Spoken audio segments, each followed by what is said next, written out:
بسم اللہ الرحمن الرحیم الحمد للہ نحمده ونستعینه ونستغفره ونؤمن به ونتوکل علیہ ونعوذ باللہ من شرور انفسنا ومن سیئات اعمالنا من يهده الله فلا مضل له ومن يضلله فلا هادي له ونشهد أن لا إله إلا الله وحده لا شريك له ونشهد أن سيدنا ومولانا محمدا عبده ورسوله صلى الله عليه وعلى آله وأصحابه وبارك وسلم تسليما كثيرا كثيرا. أما بعد، أعوذ بالله من الشيطان الرجيم. بسم الله الرحمن الرحيم. أولم نعمركم ما يتذكر فيه من تذكر وجاءكم النذير. صدق الله العظيم. وقال عليه الصلاة والسلام: الكيس من دان نفسه وعمل لما بعد الموت. حضرات محترم، آج میری گفتگو کا عنوان ایک انتہائی اہم موضوع کے اوپر ہے.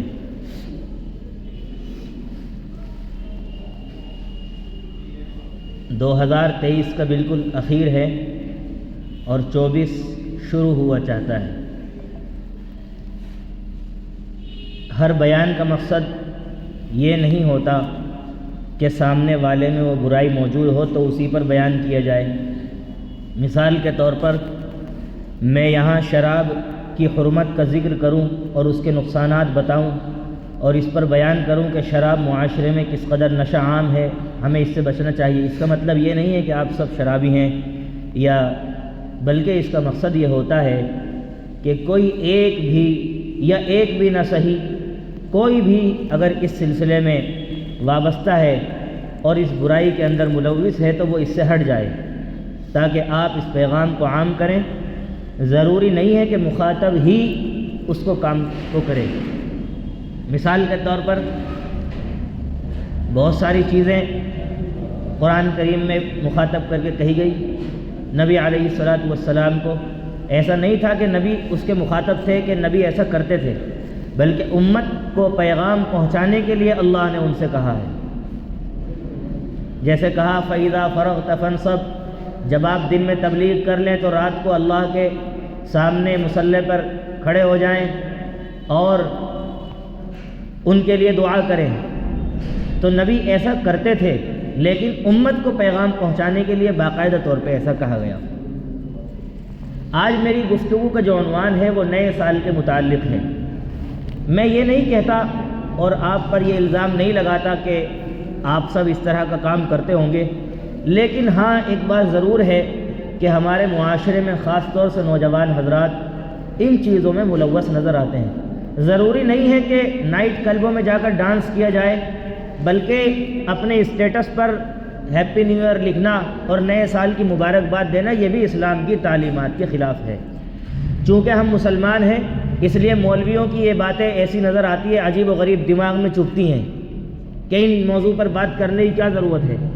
لیکن اسلام صرف ہمیں اچھائی کا حکم نہیں کرتا بلکہ ہمیں برائی سے بھی روکتا ہے. امر بالمعروف کے ساتھ ساتھ نہی عن المنکر بھی ایک بہت لازمی حصہ ہے. جہاں بھلائی کا حکم کرنا ضروری ہے وہاں برائی سے روکنا بھی ضروری ہے. لہذا یہ جو سسٹم ہے ایک طرح سے نئے سال کی آمد پر کہ ہم مبارکبادی کا اظہار کرتے ہیں اور خوشیاں مناتے ہیں، کس بات کی خوشی ہے؟ کسی کہنے والے نے یوں کہا ہے: ہو رہی ہے عمر مثل برف کم. ایک بزرگ کہتے ہیں کہ میں نے ایک برف بیچنے والے سے، برف فروش سے عبرت حاصل کی. وہ کہہ رہا تھا: اے اللہ کے بندوں، مجھ پر رحم کرو، میرا سامان لے لو، خرید لو. جو میرے پاس ہے وہ بہت جلد گھٹتا جا رہا ہے، ختم ہوتا جا رہا ہے. برف جتنی زیادہ دیر رکھیں گے وہ پگھلتا جائے گا، اس کا کوئی فائدہ نہیں ہوتا. ایسے ہی ہماری زندگی ہے. تو کسی کہنے والے نے کہا: ہو رہی ہے عمر مثل برف کم، چپ کے رفتہ رفتہ دم بدم، سانس ہے ایک رہ روے ملک عدم۔ سانس جو ہے، ہم جو سانس لیتے ہیں،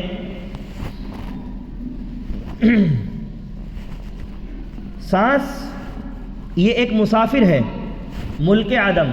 عدم کہتے ہیں جس کا کوئی وجود نہ ہو، جس کا کوئی ایگزسٹنس نہ ہو، موجود نہ ہو جو، یعنی ہم ایک ایسی دنیا کی طرف جا رہے ہیں کہ سانس کی جو دنیا ہے وہ آنے جانے کی ہے، اس کا کوئی وجود نہیں ہے، وہ ایک یعنی یوں سمجھو عدم کا مسافر ہے۔ رہرو کہتے ہیں مسافر کو۔ سانس ہے ایک رہ روے ملک عدم، دفعتاً ایک روز یہ ہو جائے گا کم، کر لے جو کرنا ہے آخر موت ہے، ایک دن مرنا ہے آخر موت ہے۔ اسی کو کسی کہنے والے نے یوں بھی کہا، علامہ عامر عثمانی رحمۃ اللہ علیہ نے کتاب میں شعر لکھا ہے کہ عمر جتنی بڑھتی ہے اور گھٹتی جاتی ہے۔ ہم سمجھ رہے ہیں کہ ہم خوشیاں اسی بات پہ تو منا رہے ہیں، اور برتھ ڈے اسی لیے منا رہے ہیں اور کیک کاٹ رہے ہیں خوشی منا کر کے کہ ہماری زندگی میں 1 سال بڑھ گیا، بلکہ اسلام کہتا ہے گھٹ گیا۔ عمر جتنی بڑھتی ہے اور گھٹتی جاتی ہے، سانس جو بھی آتا ہے لاش بن کے جاتا ہے۔ عمر جتنی بڑھتی ہے اور گھٹتی جاتی ہے، سانس جو بھی آتا ہے لاش، ہمارا سانس جو آ رہا ہے باہر نکلتے ہی وہ ختم، مردہ ہے، وہ ایک پھر نیا سانس ہے۔ سانس جو بھی آتا ہے لاش بن کے جاتا ہے۔ اپنی قبر میں تنہا آج تک گیا ہے کون؟ اپنی قبر میں تنہا آج تک گیا ہے کون؟ اب سوال پیدا ہوتا ہے، انسان تو قبر میں تنہا ہی جاتا ہے، لیکن یہاں پر شاعر کیوں کہہ رہا ہے ایسے؟ یہ شعراء کی تشبیہ ہوتی ہے، مثالوں سے سمجھاتے ہیں۔ اپنی قبر میں تنہا آج تک گیا ہے کون؟ دفتر عمل عامر ساتھ ساتھ جاتا ہے۔ انسان کا جو نامہ اعمال ہے وہ ساتھ ساتھ جاتا ہے۔ لہذا ہم سمجھ رہے ہیں ہماری زندگی کا 1 سال بڑھ گیا، بڑھا نہیں ہے، وہ گھٹ گیا ہے۔ اسلام یہاں پر محاسبے کی تعلیم دیتا ہے۔ خوشیاں نہ مناؤ، بلکہ تم غور کرو تم نے اس سال کیا پایا کیا کھویا۔ خوشیاں منانے کا وقت نہیں ہے۔ ہماری جتنی عمر بڑھ رہی ہے وہ یقین جانیے کہ ہمیں اس کا ایک ایک چیز کا حساب دینا ہے۔ قیامت میں سوال ہوگا، ہم نے تمہیں جوانی دی، تمہیں عمر دی، تمہیں علم دیا، تم نے اس کا کہاں استعمال کیا؟ ہم سمجھ رہے ہیں ہم خوشیاں کس بات کی خوشی مناتے ہیں؟ ہمیں افسوس ہونا چاہیے ہماری زندگی کی دیوار کی ایک اینٹ گر گئی، بڑھی نہیں ہے، اینٹ لگانے سے بڑھتی ہے، لیکن یہاں تو عمر گھٹنے سے ہماری اینٹ گر گئی ہے۔ ہمیں چاہیے کہ ہم محاسبہ کریں۔ ہم مسلمان ہیں، یا تو اپنے آپ کو مسلمانوں کی فہرست سے بالکل علیحدہ کرو۔ یہ کیا ہے؟ آدھا تیتر آدھا بٹیر، ایسا اسلام اللہ کو پسند نہیں ہے۔ ادخلوا فی السلم کافہ، اے ایمان والو، یہ مخاطب ایمان والوں کو کہا کر، ایمان والوں کو مخاطب کر کے کہا گیا، یا ایھا الذین آمنوا ادخلوا فی السلم کافہ، اسلام میں پورے پورے داخل ہو جاؤ۔ معلوم ہوا کلمہ پڑھا ہے، نماز پڑھ رہے ہیں، لیکن جو اسلام کے دوسرے تقاضے ہیں وہ پورے نہیں کر رہے ہیں، جو کہ پورا کرنا ضروری ہے۔ آپ کا جو شناختی کارڈ ہے اس پر لکھا ہے لا الہ الا اللہ محمد الرسول اللہ صلی اللہ علیہ وسلم۔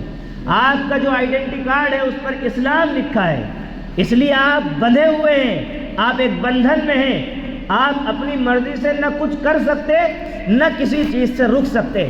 اسلام جہاں آپ کو چلائے گا آپ کو چلنا پڑے گا، اور جس چیز سے روکے گا اس سے رکنا پڑے گا، چاہے وہ چیز لاجیکلی آپ کو سمجھ میں آئے اور چاہے نہ آئے، اس سے کوئی مطلب نہیں ہے۔ وہ چیز آپ کے دماغ میں آئے نہ آئے، آپ کو تو چلنا پڑے گا۔ مثال کے طور پر کوئی آپ سے کہنے لگے کہ آپ حج کرنے جاتے ہو، وہاں پر جب شیطانوں کو کنکری مارتے ہو، اس کی کیا لاجک ہے؟ حضرت ابراہیم کا تو سمجھ میں آتا ہے کہ انہوں نے شیطان کو لائیو پتھر مارا تھا، لیکن آپ تو پتھر کو پتھر سے مار رہے ہو۔ وہ جو پلر ہیں جمرات کے، وہ پتھر کے تو بنے ہوئے ہیں، کہ تم تو پتھر کو پتھر سے ٹکراتے ہو، اس کی کیا لاجک ہے؟ اس کا کوئی جواب نہیں ہے۔ اس کا جواب سیدھا سیدھا یہ ہے، یہ اللہ کا حکم ہے، یہ اللہ کا حکم ہے۔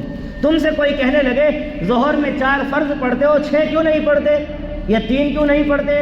ان سے کہا جائے گا یہ اللہ کا حکم ہے، ہمیں ایسا ہی حکم دیا گیا ہے، آپ ہر چیز کی لاجک پیش نہیں کر سکتے، اگرچہ ہے لیکن اس کا وقت نہیں ہے۔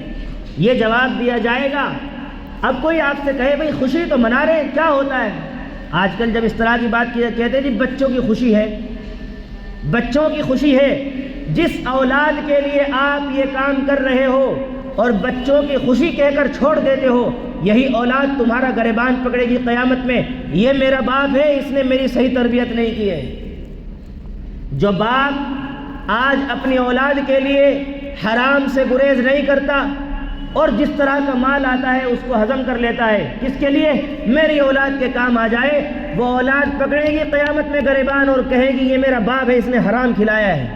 آپ دیکھتے رہ جائیں گے اس وقت۔ کلکم راعٍ وکلکم مسئول عن رعیتہ، تم سب کے سب ذمہ دار ہو اور تم سے تمہاری ذمہ داری کے بارے میں سوال کیا جائے گا۔ کیا سمجھتے ہیں آپ بچ جائیں گے ایسے ہی؟ ہرگز نہیں۔ بیٹا کہہ دے گا بیٹا، قرآن نے کہا ہے، مثال دی ہے قیامت کے منظر کو بیان کرتے ہوئے، اللہ نے محبت کے درجے رکھے ہیں۔ بچہ جب ماں کے پیٹ میں ہوتا ہے، حمل میں ہوتا ہے، اس وقت سب سے زیادہ ماں کو محبت ہوتی ہے۔ وہ چلتے پھرتے ایک ایک قدم پھونک پھونک کر رکھتی ہے، کروٹ بھی صحیح سے لیتی ہے کہ میرے بچوں کو تکلیف نہ ہو جائے۔ جب بچہ پیٹ سے باہر آتا ہے تو محبت تھوڑی کم ہو جاتی ہے، جب تھوڑا اور بڑا ہوتا ہے تو محبت اور کم ہو جاتی ہے، جب جوان ہوتا ہے تو محبت اور کم ہو جاتی ہے، ورنہ وہ محبت جو گود میں ہوتی ہے اگر وہ 20 سال کی عمر میں ہو تو بچے کو گھر سے باہر کام کے لیے نہیں بھیج سکتی ماں۔ یہ اللہ نے فرق مراتب رکھا ہے محبت کا تاکہ زندگی کا نظام چل سکے۔ اسی طریقے سے جب وہ بڑا ہوتا ہے اور دنیا سے چلا جاتا ہے، انسان کو غم ہوتا ہے لیکن ایک وقت پہ آ کر صبر حاصل ہوتا ہے۔ کون ہے غم دینے والی ذات؟ اللہ کی ذات ہے، اور صبر دینے والی ذات بھی اللہ کی ذات ہے۔ غم بھی اللہ دیتا ہے اور صبر بھی اللہ دیتا ہے، بیماری بھی اللہ دیتا ہے اور شفا بھی اللہ دیتا ہے، خوشحالی بھی اللہ دیتا ہے، تنگی بھی اللہ دیتا ہے۔ جب یہ ہمارا ایمان ہوگا تو زندگی کا بیلنس صحیح ہوگا، زندگی متوازن رہے گی، معتدل رہے گی۔ اور جب ایمان نہیں ہوگا اور اسلام کی تعلیمات نہیں ہوگی تو پھر ہم بے مہار کے اونٹ ہیں، جدھر چاہے چلے جائیں، ہمیں کوئی روکنے ٹوکنے والا نہیں ہے۔ اسی لیے کہا ہے کہ تم مسلمان ہو، تم اسلام کے ماننے والے ہو، تم اس بات کے اقراری ہو، تم کلمہ طیبہ لا الہ الا اللہ محمد الرسول اللہ پڑھتے ہو، تم اسلام کے ماننے والے ہو، تمہیں ایسے ہی نہیں چھوڑا جا سکتا۔ اسلام تمہیں جدھر کہے ادھر چلنا پڑے گا اور جس چیز سے روکے گا تمہیں رکنا پڑے گا۔ یہ نئے سال کا معاملہ ہے، ہمیں چاہیے کہ ہم اپنا محاسبہ کریں، بجائے اس کے کہ ہم خرافات کریں، بلکہ افسوس صد افسوس مسلمانوں کے حالات دیکھ کر رونا آتا ہے، افسوس کی ہتھیلی ملنی پڑتی ہے کہ یعنی 1 مہینہ پہلے سے میں نے ایک شخص کو دیکھا، دیندار گھرانے کا بچہ، روزانہ ایک کیک کاٹ رہا ہے اور اس پر روزانہ نمبر لگاتا ہے، 6 دن رہ گئے، 7 دن رہ گئے، 5 دن رہ گئے، 3 دن رہ گئے۔ افسوس، آپ بتائیے کتنا پیسہ ضائع ہو رہا ہے، کیا کر رہے ہیں ہم، اور ہم کیسے اپنی بچوں کی تربیت کر رہے ہیں۔ جتنے گنہگار بچے ہیں ان کے ماں باپ بھی ذمہ دار ہیں، ایسا نہیں ہے کہ ان کے ماں باپ سے کوئی بات ڈھکی چھپی ہے۔ ہم اپنی اولاد کے سلسلے میں تربیت کی فکر نہیں کرتے۔ پڑھیے حضرت یعقوب علیہ السلام کا واقعہ۔ کون ہے حضرت یعقوب؟ نبی ہیں، نبی، لیکن جب موت کا وقت آیا ہے تو اپنے بچوں سے کہہ رہے ہیں ام کنتم شہداء اذ حضر یعقوب الموت اذ قال لبنیہ ما تعبدون من بعدی۔ بیٹا بھی نبی ہے یوسف، بیٹا بھی نبی ہے اور باپ بھی نبی ہے، دادا بھی نبی ہے اور آگے اولادوں میں بھی نبی ہیں، لیکن جب موت کا وقت آیا ہے اپنے بچوں کو بلا کر پوچھ رہے ہیں ما تعبدون من بعدی، میرے بعد کس کی عبادت کرو گے، میرے بعد کس کی عبادت کرو گے، اسلام سے پھر تو نہیں جاؤ گے۔ نبی ہے نبی۔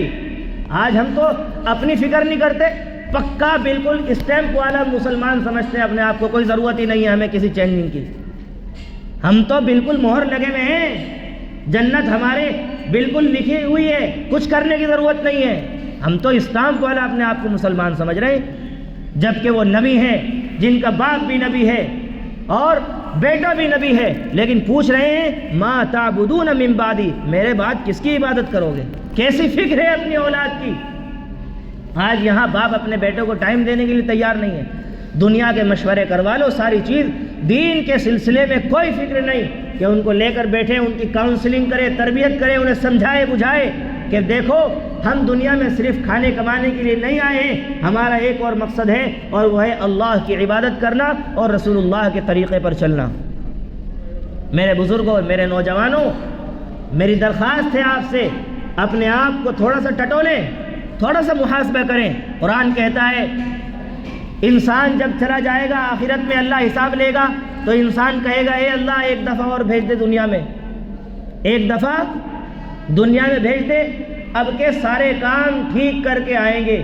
اللہ کہیں گے اولم نعمرکم ما یتذکر من تذکر فیہ، کیا ہم نے تمہیں اتنی عمر نہیں دی تھی کہ تم نصیحت حاصل کرنا چاہتے تو کر سکتے تھے؟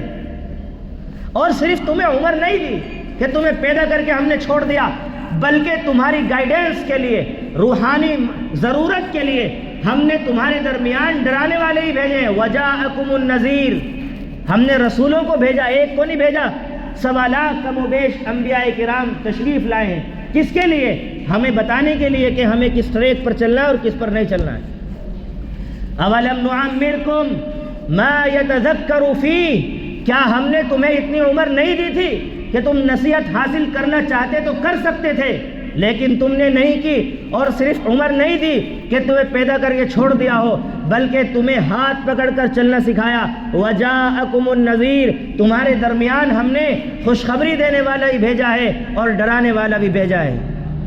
تمہیں بتایا کہ اچھے کام کرو گے تو جنت ملے گی اور برے کام کرو گے تو تمہیں جہنم میں بھی جانا پڑ سکتا ہے۔ وجاءکم النذیر، لیکن انسان اس وقت کفے افسوس ملے گا اور اس وقت کچھ نہیں کر سکے گا۔ قرآن نے کہا دوسرے مقام پر وَأَن لَيْسَ لِلْإِنسَانِ إِلَّا مَا سَعَى، انسان کو وہی ملے گا جو کچھ وہ خود سے کوشش کرتا ہے۔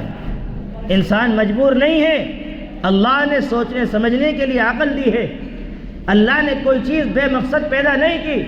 إِنَّ فِي خَلْقِ السَّمَاوَاتِ وَالْأَرْضِ واختلاف الليل والنهار لآيات لأولي الألباب الذين يذكرون الله قياما وقعودا وعلى جنوبهم ويتفكرون في خلق السماوات والأرض، جب وہ آسمان و زمین کی تخلیق میں، بناوٹ میں غور کرتے ہیں اور دیکھتے ہیں کہ اتنا بڑا آسمان وداؤٹ پلر، کوئی اس میں سپورٹ نہیں ہے، کوئی پلر نہیں ہے، خلق السماوات بغیر عمد ترونها، تو وہ کہتے ہیں ربنا ما خلقت هذا باطلا، اے اللہ تو نے کوئی چیز باطل اور بے مقصد نہیں بنائی۔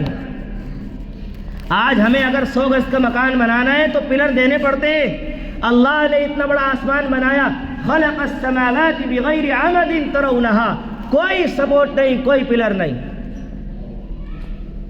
جہاں تک نظر جاتی ہے لگتا ہے کہ آسمان ختم ہوا، وہاں چلے جاؤ تو اس سے زیادہ اتنا بڑا آسمان نظر آتا ہے۔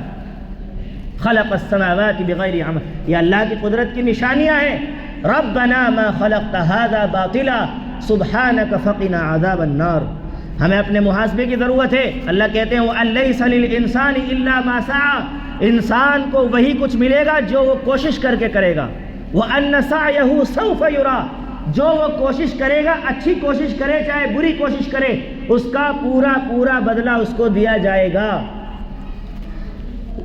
وَأَن لَيْسَ لِلْإِنسَانِ إِلَّا مَا سَعَى وَأَنَّ سَعْيَهُ سَوْفَ يُرَى ثُمَّ يُجْزَاهُ الْجَزَاءَ الْأَوْفَى وَأَنَّ إِلَىٰ رَبِّكَ الْمُنْتَهَىٰ، یہ نہ سمجھو تم دنیا میں ہو بس آئے ہو، مر کے مٹی ہو جاؤ گے۔ كَلَّا إِنَّ الْإِنسَانَ لَيَطْغَىٰ أَن رَّآهُ اسْتَغْنَىٰ إِنَّ إِلَىٰ رَبِّكَ الرُّجْعَىٰ، ایک دن اس پروردگار کی طرف لوٹ کر جانا ہے۔ میں نے جو شعر شروع میں پڑھا، عمر جتنی بڑھتی ہے اور گھٹتی جاتی ہے، سانس جو بھی آتا ہے لاش بن کے جاتا ہے، اپنی قبر میں تنہا آج تک گیا ہے کون، دفتر عمل عامر ساتھ ساتھ جاتا ہے۔ اپنا محاسبہ کرنے کی ضرورت ہے، یہ نیا سال ہے، اس پہ خوشیاں نہ مناؤ، اپنا محاسبہ کرو۔ میری زندگی کی دیوار کی ایک اینٹ گر گئی، میں نے اس میں کیا کھویا ہے، کیا پایا ہے۔ اللہ ہمیں اپنا محاسبہ کرنے کی توفیق عطا فرمائے۔ اور غیروں کے طریقے سے ہمیں ہٹ کر نبی کے طریقے پر چلنے کی توفیق عطا فرمائے۔ چندہ ہونا ہے